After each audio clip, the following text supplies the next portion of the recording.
नमस्कार, मैं हूं आपके साथ तनु शर्मा। आप देख रहे हैं नर्मदा की पुकार। आइए नजर डालते हैं आज की बड़ी खबरों की ओर। मां नर्मदा कलयुग की जीवनदायिनी है। सिलवानी के कस्बा बमहोरी के सिद्धधाम त्रिलोकचंद महादेव मंदिर में श्री नर्मदा महापुराण कथा ज्ञान यज्ञ का आयोजन ब्रह्मलीन श्री 1008 गंगा स्वरूप ब्रह्मचारी महाराज की पूर्ण स्मृति में त्रिलोकचंद के महान श्री 1008 शिव स्वरूप महाराज एवं ग्रामवासियों द्वारा नर्मदा पुराण कथा का आयोजन त्रिलोकचंद में किया जा रहा है तथा व्यास पंडित रविशंकर शास्त्री द्वारा नर्मदा पुराण कथा के 6वें दिवस के अवसर पर श्रद्धालुओं को मां नर्मदा की महिमा बताते हुए कहा कि देव सरिता मां नर्मदा अक्षय पूर्ण देने वाली हैं। श्रद्धा शक्ति और सच्चे मन से मां नर्मदा का जन अर्चन करने से सारी मनोकामना पूरी होती है।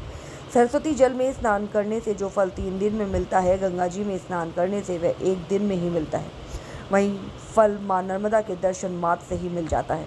सतयुग के आदिकल्प में इस धरा पर जड़ जीव चैतन्य को आनंदित और पल्लवित करने के लिए शिवतन्या का प्रादुर्भाव माघ मास में हुआ था। मां नर्मदा की महिमा का बखान शब्दों में नहीं किया जा सकता।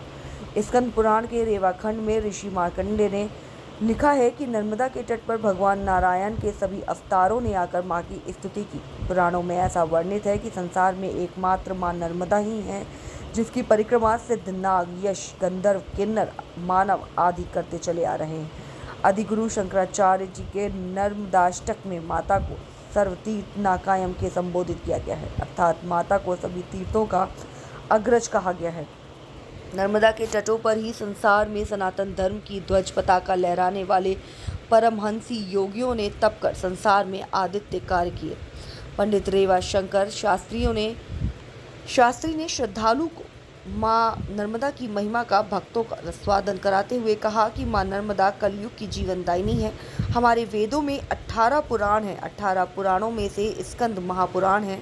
स्कंद महापुराण में से 81,000 श्लोक है। 81,000 श्लोक के बीच में आता है रेवाखंड। रेवाखंड में से 119 अध्याय मां नर्मदा के आते हैं। गंगा, जमुना, सरस्वती, वेदवती ये सारी देव जल हैं, परंतु मां नर्मदा का महत्व वेद में अधिक बताया गया है।